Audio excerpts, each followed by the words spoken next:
Welcome to Cardon Children's Medical Center, where it's our job to make children's dreams come true. Do you know children dream really big? I'm dreaming big as well. I'm so excited about our rehab center. It has the opportunity to expand and to grow and to serve the children of the entire state of Arizona. We're going to be starting our pediatric cardiac surgery program, and with that, we need to develop our pediatric cardiac rehab. We'll also expand our speech therapy, our developmental therapy, our occupational therapy, and our physical therapy. What a difference it will make in the lives of these children who have huge needs to be able to participate not only in everyday life, but sports and a whole variety of things where they will actually be able to be productive in whatever contributions they'd like to make. And it is because of our rehab staff and our rehab center that this will be possible for our children. Hi, my name is Lauren and I love to do cartwheels. John is full of energy. He never stops. He's always moving, running around. He barely sleeps, but he's a lot of fun. Hi, I'm Christina and I'm 15 and I like hanging out with friends and texting and Facebooking and playing wheelchair basketball and ice skating and going to football games. Hello, good evening. My name is Dr. Steve Narang.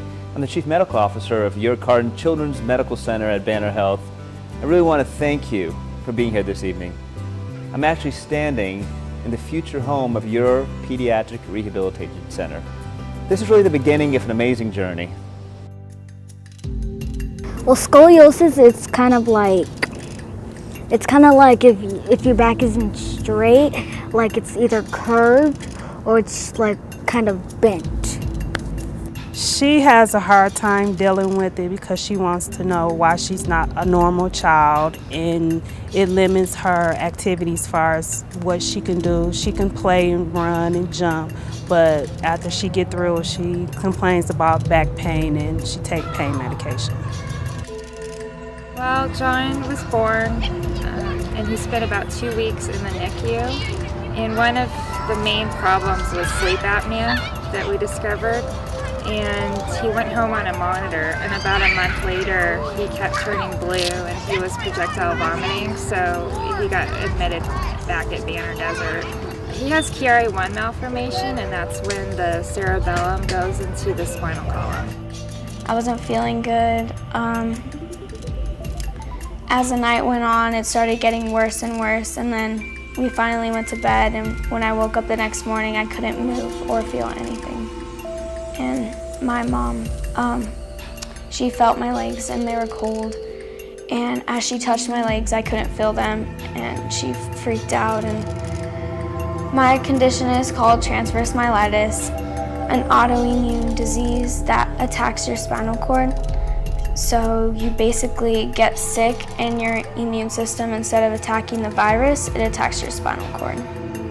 God, I can't believe it happened to us. That was my first reaction. She couldn't even sit up initially. I was gonna have a 30% chance of walking again, and that probably crushed me the most. I could say it was a nightmare. As you know, pediatric rehabilitation is really the heart and soul of our community. I really do believe, and I know you do too, that we are committed to the potential of our children. It's a commitment to use these resources and expertise to teach our children how to walk again, how to talk again, how to run again, how to feed themselves again. Well, we get to do the waves and everything else that helps my back, and I appreciate it. Well, it makes my body feel comfortable, like when I'm swirling around like a worm.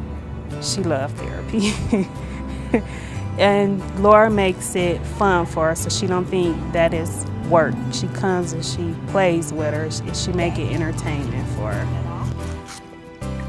I had to leave work to go pick her up from school because she can take the pain no more. John's had physical therapy, occupational therapy, and speech therapy. PT taught him how to walk upstairs. He couldn't walk upstairs for a while. His illness has placed a lot of stress on our family. I lost my job in the very beginning due to the amount of time and doctor's appointments that I was focusing on with John. It's taken a real toll on our family.